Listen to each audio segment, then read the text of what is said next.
கம்யாதாஸ் kitchen சொந்தங்கள் அனைவருக்கும் வணக்கம். இன்றைக்கி நம்ம பார்க்க போகிற ரெசிபி என்னன்னு பார்த்தீங்கன்னா, கல்யாண வீடுகளில் இலைகளில் பரிமாறக்கூடிய இன்ஸ்டன்ட் மாங்காய் ஊறுகாய் தான் பார்க்க போகிறோம். நல்லா பொடுசாக கட் பண்ணிவிட்டு கல்யாண வீடுகளில் எப்படி பரிமாறுவாங்களோ எந்த டேஸ்ட்டில் இருக்குமோ அதே டேஸ்ட்டில் இன்றைக்கி நம்ம செய்து காமிச்சிருக்கோம். ரொம்பவே சூப்பராக இருக்கும். கண்டிப்பாக நீங்கள் இந்த மாங்காய் ஊறுகாய் செய்து பாருங்கள். அதாவது இன்ஸ்டன்ட் மாங்காய் ஊறுகாய். இது ஒரு 2 நாள் வரைக்கும் நம்ம வச்சு சாப்பிட்லாம். அதுக்கு மேலே இருந்தால் இது கெட்டு போயிடும்.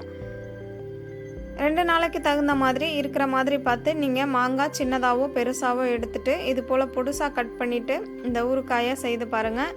ரொம்ப டேஸ்டியாக இருக்கும். எல்லா விதமான வெரைட்டி ரைஸ் ஈவன் சாதத்துக்குமே கூட ரொம்ப டேஸ்ட்டாக இருக்கும்.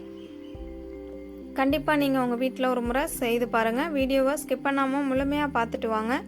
உங்களுக்கு நான் ஸ்டெப் பை ஸ்டெப்பாக சொல்லி கொடுக்குறது புரிய வரும். இப்போ வாங்க இந்த மாங்காய் ஊறுகாய் எப்படி செய்கிறதுன்னு பார்க்கலாம். அதுக்கு நான் ஒரே ஒரு மாங்காய் எடுத்திருக்கேன். நல்ல பெரிய சைஸான ஒரு மாங்காய் எடுத்திருக்கேன். இது ஊறுகாய் மாங்காய் தான். நம்ம கடைகளில் மாங்காய் கேட்கும் போதே ஊறுகாய்க்கு மாங்காய் கொடுங்க அப்படின்னு சொல்லி கேட்டோன்னா அவங்க தருவாங்க. இப்போது இது மாதிரி நம்ம ஸ்லைஸ் பண்ணி எடுத்துக்கோங்க. ஃபஸ்ட்டு இந்த மாதிரி சின்ன ஸ்லைஸாக போட்டு எடுத்துக்கிட்டு அதுக்கப்புறமா குட்டி பீஸாக கட் பண்ணி எடுத்துக்கோங்க. பாருங்கள், இந்த மாதிரி சின்ன பீஸாக கட் பண்ணிக்கோங்க. நம்ம கல்யாண வீடுகளில் பரிமாறும் போது எந்த சைஸுக்கு இருக்குமோ அந்த சைஸுக்கு தான் நம்ம இன்றைக்கி கட் பண்ணி எடுத்துருக்கோம். இந்த மாங்காய் இன்ஸ்டன்ட் ஊறுகாய் பார்த்திங்கன்னா தயிர் சாதத்துக்கு ஒரு சூப்பரான காம்பினேஷன்னே சொல்லலாம். ரொம்ப டேஸ்டியாக இருக்கும். இப்போ பாருங்கள், இது போல் கட் பண்ணி எடுத்துக்கோங்க. நீங்கள் கட் பண்ணி எடுக்கிற பாத்திரமும் ஈரம் இல்லாமல் பார்த்துக்கோங்க. எதுவுமே ஈரம் இல்லாத மாதிரி பார்த்துக்கோங்க. இப்போ ஒரு ஆலக்கரண்டி எடுத்துகிட்டு அதில் 1 டீஸ்பூன் கடுகு 1 டீஸ்பூன் வெந்தயம் சேர்த்து நல்லா பொன்னிறம் வர வரைக்கும் வறுத்து எடுத்துக்கோங்க. இப்போ பாருங்கள், நமக்கு வெந்தயமும் கடுகும் பொன்னிறம் வறுந்து வந்திருக்கு. இதை வேற ஒரு பாத்திரத்துக்கு மாற்றிட்டு ஆற வச்சுக்கலாம். இப்போ இது மாதிரி ஒரு பேன் எடுத்துக்கோங்க. அதில் 50 ml அளவு ஆயில் சேர்த்துக்கோங்க. நான் இன்றைக்கி நல்லெண்ணெய் தான் பயன்படுத்தியிருக்கேன். நீங்கள் கடலெண்ணெய் கூட தாராளமாக பயன்படுத்தலாம். நம்ம ரொம்ப நாளைக்கு வச்சு சாப்பிட போகிறோம் அப்படின்னா நல்லெண்ணெய் பயன்படுத்தினா கெட்டு போகாமல் இருக்கும். நம்ம ஒரு 2 நாளைக்கு மட்டுமே வச்சு சாப்பிட்ற மாதிரி தான் செய்து காமிக்க போகிறோம். அதனால் எந்த ஆயில் வேணாலுமே நம்ம பயன்படுத்திக்கலாம். ஆயில் நல்லா ஹீட் ஆனதும் 1 டேபிள் ஸ்பூன் அளவு கடுகு உளுந்தும் சேர்த்து நல்லா பொரிய விட்டுக்கோங்க. கடுகு உளுந்து பொரிஞ்சு வந்ததுக்கப்புறமா 4 கொத்து போல் கருவேப்பிலை இலைகள் நல்லா ஃப்ரெஷ்ஷாக இருக்கிற மாதிரி பார்த்து சேர்த்துக்கோங்க. அப்போ தான் நல்லா வாசனையாக இருக்கும். கருவேப்பிலை இலைகளில் ஈரத்தன்மை இல்லாமல் நல்லா வறுந்து வர மாதிரி பார்த்து வறுத்து எடுத்துக்கோங்க. அதுக்கப்புறமா நம்ம குட்டி பீஸாக கட் பண்ணி வச்சுருக்கிற மாங்காயும் சேர்த்து நம்ம வதக்கிக்கலாம். மாங்காய் நல்லா வதங்கி வரத்துக்காக இதுக்கு 1 டீஸ்பூன் அளவுக்கு நம்ம தூளுப்பு தான் சேர்க்க போகிறோம். கல்லுப்பு சேர்க்க வேண்டாம். நம்ம இதில் தண்ணி சேர்த்தோம்னா கல்லுப்பு நமக்கு கரைஞ்சி வரும். இதில் நம்ம தண்ணி சேர்க்க போகிறதில்ல. மாங்காயில் இருக்கிற ஈரத்தன்மையை வச்சு மட்டுமே நம்ம இந்த ஊறுகாய் செய்ய போகிறோம். அதனால் நீங்கள் தூளுப்பு பயன்படுத்திக்கோங்க, கொஞ்சம் பெட்டராக இருக்கும்.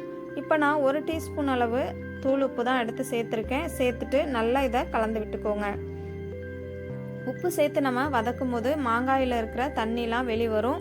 அப்போ மாங்காயுமே நல்லா வெந்து வரும். இப்போ பாருங்கள், நமக்கு ஒரு பாதி அளவுக்கு மாங்காய் நல்லா வெந்து வந்திருக்கு. இது கூட கலருக்காக ஒரு 1/2 டீஸ்பூன் அளவுக்கு மட்டும் மஞ்சள் பொடி சேர்த்துக்கலாம். மஞ்சள் பொடி சேர்த்து நல்லா வதக்கி கொடுத்துக்கிட்டே இருங்க. அப்போ மாங்காய் 3/4 பாகம் நமக்கு வெந்து வரும். மாங்காவோட சதப்பகுதி கொஞ்சம் போல் கரைஞ்சி வர ஆரம்பிக்கும். அதுதான் நமக்கு மாங்காய் வெந்து வந்த பதம். அப்படி வெந்து வரும்போது நம்ம இது கூட ஏற்கனவே வறுத்து வச்சுருக்கோம் பார்த்தீங்களா, கடுகு வெந்தயம், அதை நல்லா பொடி பண்ணிவிட்டு அதை சேர்த்துக்கோங்க. வெந்தயத்தையும் கடுகையும் நல்லா பொடி பண்ணிவிட்டு பார்த்தீங்கன்னா 1 டேபிள் ஸ்பூன் அளவு இருக்கும். நான் மாங்காய் எடுத்திருந்த அளவுகளுக்கு எனக்கு இது கரெக்டாக இருக்கும். நீங்கள் சின்ன மாங்காவோ பெரிய மாங்காவோ எடுத்திருந்தா அளவுகளை அதிகப்படுத்திக்கோங்க. இப்போ நான் இது கூட 1 டேபிள் ஸ்பூன் அளவுக்கு தனி மிளகாய் தூள் சேர்த்துக்கிறேன். நீங்கள் வீட்டில் அரைச்ச பொடி கூட பயன்படுத்திக்கலாம். நான் கடையில் வாங்கின பொடி தான் பயன்படுத்தியிருக்கேன். இது கூடவே ஒரு 1/2 டீஸ்பூன் அளவுக்கு பெருங்காய பொடியும் சேர்த்துருக்கேன். நம்ம இதில் கட்டி பெருங்காயம்லாம் சேர்க்க முடியாது. இன்ஸ்டண்ட்டாக நம்ம தண்ணி எதுவுமே சேர்க்காத ஊறுகாய் செய்கிறதுனால கட்டி பெருங்காயம் பயன்படுத்த முடியாது. அதனால் நம்ம பவுடராகவே பயன்படுத்திக்கலாம். ஒரு அரை டீஸ்பூன் அளவுக்கு பெருங்காய பொடி சேர்த்ததும் நல்லா கலந்து விட்டுட்டு ஒரு பீஸ் எடுத்து சாப்பிட்டு பாருங்கள். உங்களுக்கு உப்பு காரம் கரெக்டாக இருந்துச்சு அப்படின்னா விட்டுறலாம். எது குறைவாக இருக்கோ அதை இந்த ஸ்டேஜில் சேர்த்து விட்டு நல்லா கலந்துக்கோங்க. எனக்கு கொஞ்சம் உப்பு குறைவாக இருக்கிறதுனால ஒரு 1/4 டீஸ்பூன் அளவுக்கு மட்டும் தூள் உப்பு சேர்த்து நல்லா கலந்து விட்டுட்டு இப்போது நான் ஸ்டவ் ஆஃப் பண்ணிட்டேன். நம்ம மிளகாய் பொடி பெருங்காய பொடி சேர்த்துட்டு ஒரு 2 நிமிஷத்துக்கு மட்டும் கலந்து விட்டால் போதும். அதுக்கு மேலே நம்ம வேக வச்சோன்னா மாங்காவோட சதப்பகுதி எல்லாமே கரைஞ்சி போயிடும்.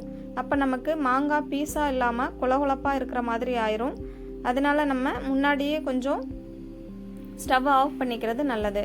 இப்போ பாருங்கள், நம்ம மாங்காய் ஊறுகாய் செய்து முடிச்சாச்சு. எவ்வளோ உதிரியாக கல்யாண வீடுகளில் கிடைக்கிறது போலவே இன்ஸ்டன்ட் மாங்காய் ஊறுகாய் செய்து காமிச்சிருக்கோம். இது ரொம்பவே டேஸ்டியாக இருக்கும். கண்டிப்பாக நீங்கள் உங்கள் வீட்டில் ஒரு முறை இந்த மாங்காய் ஊறுகாய் செய்து பாருங்கள். கண்டிப்பாக உங்களுக்கு ரொம்பவே பிடிக்கும். இந்த இன்ஸ்டன்ட் மாங்காய் ஊறுகாய் செய்து பார்த்துட்டு உங்களுக்கு எப்படி வந்தது அப்படிங்கிறத நம்ம கூட கண்டிப்பாக கமெண்டில் ஷேர் பண்ணுங்கள். நானும் தெரிஞ்சுக்கிறேன். குட்டீஸுமே கூட இதை விரும்பி சாப்பிடுவாங்க. தேங்க்யூ.